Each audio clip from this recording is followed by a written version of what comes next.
Gordon Lish on Eugene Marten. Yeah, well, I can tell you the story about Eugene Marten from my point of view. I guess everybody else who has known Eugene over the course of his difficult life, I don't know if he's had a difficult life, but from my point of view, he has. I having had, an easy life right down the line.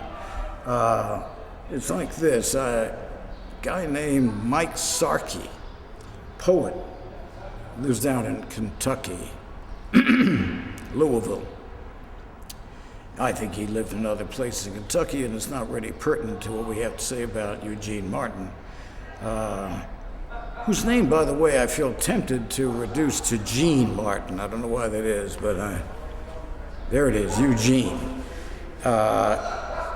Called me and said, this guy Mike Sarkey, big guy, works as a contractor, had been a student of mine in Bloomington, Indiana, Chicago, and some of my gigs there. He called and said, I've got a corker for you. It's a book called Waste, and I'm going to send a copy ahead to you. And this he did, and that I read and was so taken with that book, Waste, which treated, to give it just the most superficial, I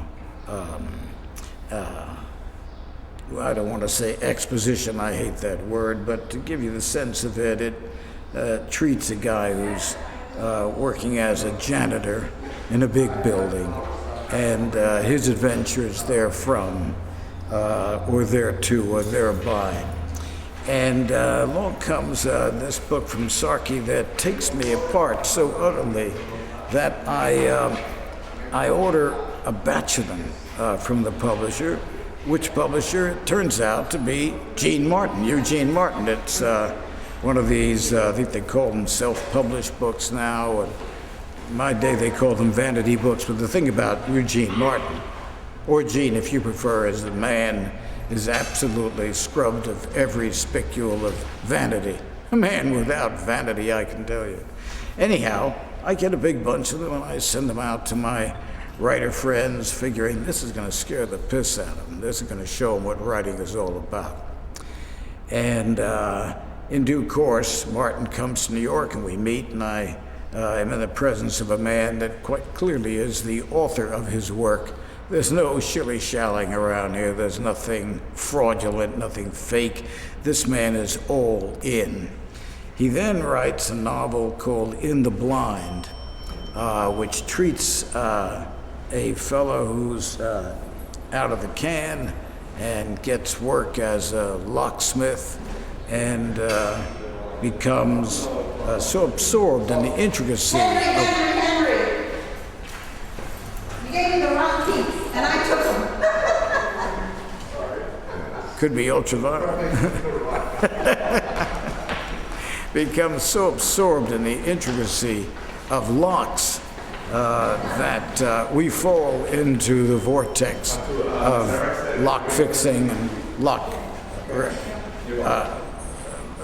undoing, along with this guy. Geez, one of the brilliant parts of that book is an epigraph in Arabic. And I said to, since I was involved in attempting to place that book for Eugene, by this time we had become firm friends, I, an idolater, if you ever were one, of his person, his work.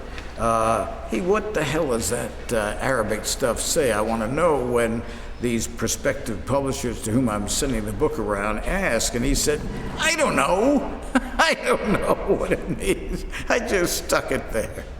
I think that's genius.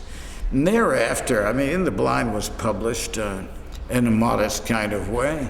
And it was followed by the book at hand, the one we've gathered together or convened, you and I, Shelton, to talk about.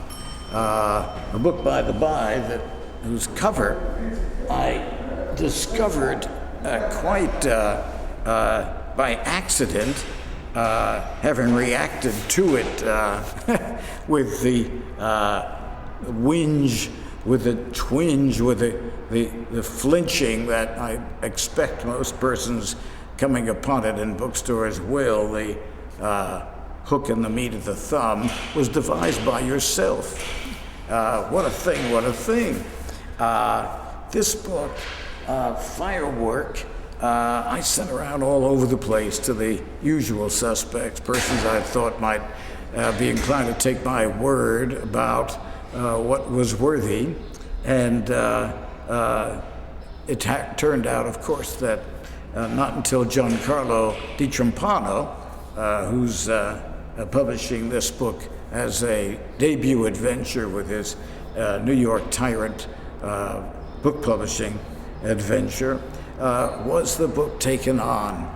Here it is, big as life, an actual work disposed of in short order by all of the mainline, or if that's how you say it, mainstream, or the traditional or the conventional publishing houses from top to bottom, including some very, very dispiriting episode with a major house whose name I will not cite because they had agreed to take the book on around the time they were talking to me about my doing a line of books under my name with them. That panned out not at all, and nor did their agreement to publish Eugene Marten's Firework. It was then known by a different title. I think it was then Jelinek Armageddon. It's had many titles. But in any case, they wriggled out of the deal, backed away from the deal, and along came Giancarlo Di Trampano to do the heroic thing. And a heroic thing it is, because this is a book of such intensity. This is a book of such strength that one is put in mind almost, one might say, exclusively of DeLillo and of Cormac McCarthy. In McCarthy's case of Blood Meridian, in DeLillo's case of you name it. I'm right now reading DeLillo's Players for the 6th time, marveling at every sentence in it. And with McCarthy, I marvel